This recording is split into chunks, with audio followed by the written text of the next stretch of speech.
उस आदमी ने स्नाइपर राइफल को एक रस्सी के सहारे लटकाया और उसे 2 बार लपेटकर एक अस्थायी सहारा तैयार किया। इसके बाद वह लगभग 200 मीटर दूर रखे एक तरबूज के बिल्कुल बीच पर निशाना साधा। उसने पहली गोली चलाई, लेकिन निशाना बिल्कुल केंद्र पर नहीं लगा। उसने फिर से टेलीस्कोपिक साइट को एडजस्ट किया और दोबारा तरबूज पर निशाना लगाया, लेकिन इस बार भी गोली थोड़ी भटक गई। पूरी तरह सटीक निशाना लगाने के लिए उसने एक बार फिर बेहद बारीकी से साइट को सेट किया। इस बार गोली सीधे तरबूज के बिल्कुल बीच में जाकर लगी। इसके बाद उसने असली गोलियां निकाली, राइफल में लोड की और फिर निशाना साधा। अगले ही पल तरबूज जोरदार धमाके के साथ फट गया। कुछ समय बाद वह उस चौक पर पहुंचा जहां राष्ट्रपति का सार्वजनिक कार्यक्रम होने वाला था। उसने पूरे इलाके का ध्यान से निरीक्षण किया ताकि सबसे सही जगह चुन सके। तभी एक इमारत ने उसका ध्यान अपनी ओर खींचा। उसकी सबसे ऊपरी मंजिल का कमरा निशाना लगाने के लिए सबसे उपयुक्त जगह था। वह चुपचाप उस इमारत के अंदर पहुंच गया। सबसे ऊपर की मंजिल पर उसे उस कमरे की चाबी मिल गई। उसने तुरंत उसकी बनावट याद कर ली ताकि उसकी हूबहू नकल तैयार की जा सके। इसके बाद वह एक स्मृति चिन्हों की दुकान पर गया।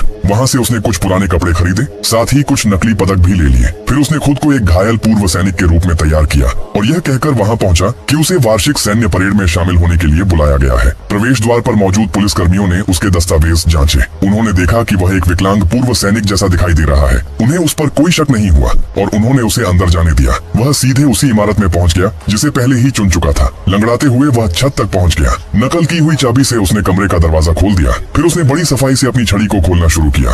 असल में हथियार के सभी हिस्से उसी छड़ी के अंदर छिपे हुए थे। उसने छड़ी के सिरे में छिपा फायरिंग मैकेनिज्म निकाला और सभी हिस्सों को जोड़कर एक छोटी स्नाइपर राइफल तैयार कर ली। इसके बाद उसने एक कुर्सी मेज के पास खींची, राइफल को सामने रखा और शांत बैठकर इंतजार करने लगा। सबसे पहले घुड़सवार सुरक्षा दल कार्यक्रम स्थल में दाखिल हुआ। कुछ ही देर बाद समारोह आधिकारिक रूप से शुरू हो गया। फिर राष्ट्रपति अपने आधिकारिक वाहन में वहाँ पहुँचे। जैसे ही राष्ट्रगान बजना शुरू हुआ, रुक जा बेटा, मुझे देखकर इग्नोर मत करना। मैं माता लक्ष्मी हूँ। मुझे पता है तेरे पास पैसों की कमी है। अगर आज तू इस वीडियो को लाइक और सब्सक्राइब करके कमेंट में जय मां लक्ष्मी लिखेगा तो मैं तुझे माला